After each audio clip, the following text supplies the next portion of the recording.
Yo, what's up, everybody? Thank you for tuning in to yet again another fantastic podcast. It's your Capes Crusader, Cody, and we're keeping it geekly. Yes, this is your number one stop for all things geek culture, from comic books to video games and everything in between. And boy, oh boy, does it feel good to be back in the saddle after taking a few weeks off. We're going to be hitting you with some geek culture news and some DC comics right off the press.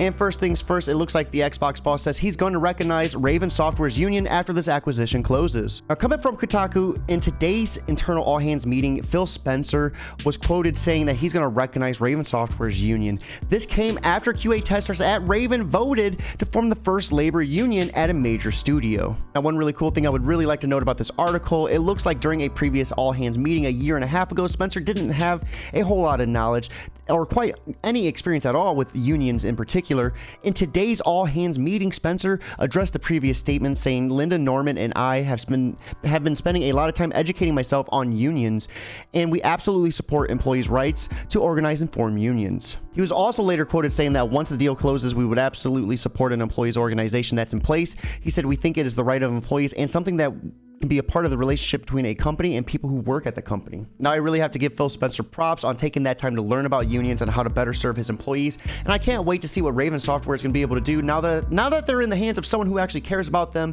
And once Blizzard is completely out of the picture. Now, on to our next piece of news. It looks like Star Wars Jedi Survivor won't be releasing on Xbox One or PS4, and here's what the devs have to say about that. Now, coming from Comic Book Gaming, it looks like a press release stated that Star Wars Jedi Survivor is being built on current-gen hardware to create a deeper and more expansive Star Wars experience, and the director elaborated on what that means in a new interview. He noted that the new hardware allows them to light things in-game at a higher fidelity in real time, allowing them more time to polish and have more opportunities to iterate. They also noted that the haptics on the PS5 DualSense controller is something Respawn is working with, noting that it's interesting. Finally, he talked about the SSDs in the consoles create a faster experience. Now, with not else really being said, one big thing to keep in mind for everyone out there is the new Xbox and PS5s aren't readily available for everyone. I'm wondering what this is going to do for everyone in between that doesn't have a current gen system. Now, it's always unfortunate when a group of people are excluded from a game just because they're not able to get their hands on the system. I'm wondering if we're going to see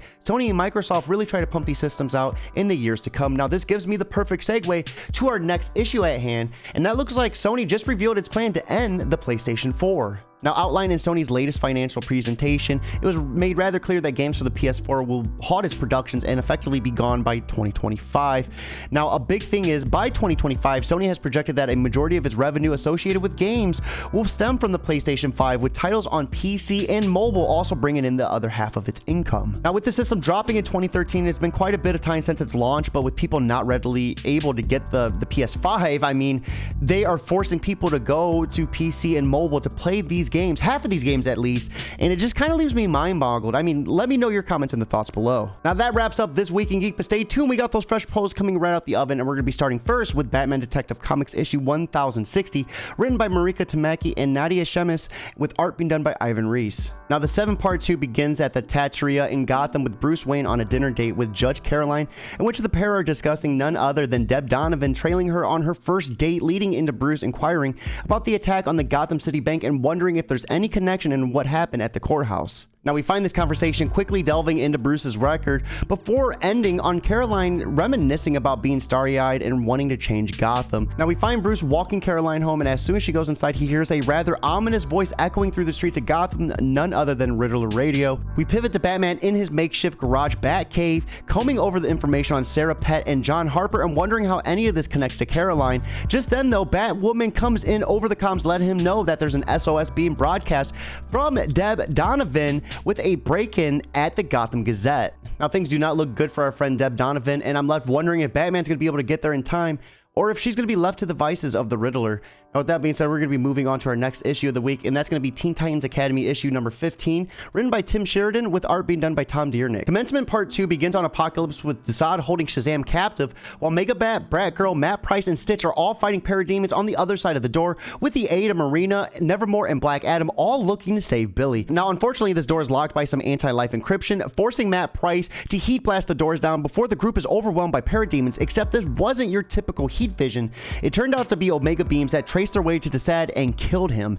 Now, as Furies are surrounding the complex, Stitch is forced to make a portal and they have no idea where they're gonna land. Meanwhile, we find Raven, Donna Troy, Nightwing, and Starfire in the hospital room with Cyborg and Beast Boy when the distress signal from Batgirl comes in, prompting the three to go investigate while Raven stays behind to take care of Cyborg and Beast Boy. And now it's at this moment we find the group from Apocalypse getting transported to none other than the Rock of Eternity. Now it feels like our boy Billy Batson has been getting the rough end of the stick with each and every issue.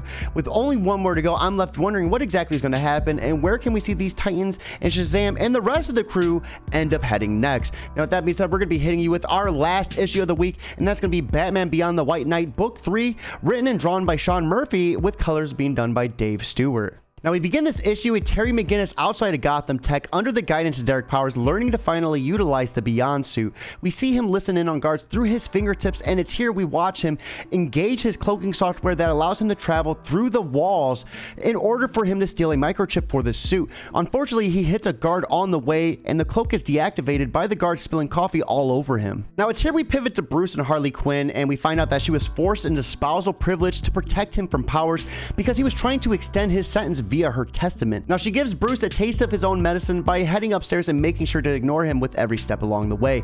Now we see the hologram of Joker appear, and he's insisting on trying to find out what's going on between these two, but Bruce is trying to play it off. Joker knows better though, because he can see his heart rate begin to fluctuate when he asks about her, but they are quickly interrupted by Joker's son Bryce breaking through the door, asking if Bruce is here to help him find Jackie because she's missing after having a fight with Harley. Now we're gonna see Bruce don a brand new batsuit, but there is someone lurking in the shadows who's wanting to take him down under false guidance. Yes, you heard that right. This issue was definitely heavy with the twists and turns, and you will not expect what is going to happen next. With that being said, we are going to be wrapping up this podcast this week. I appreciate everyone tuning in and listening. You can check me out on all my respective social media platforms at Twitch, Twitter, Instagram, YouTube, TikTok, and so much more at Keeping It Geekly.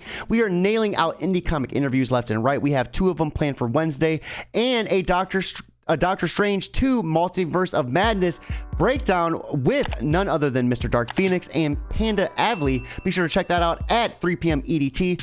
Now, with further ado, guys, I hope you have an awesome day, but most importantly, keep it geekly.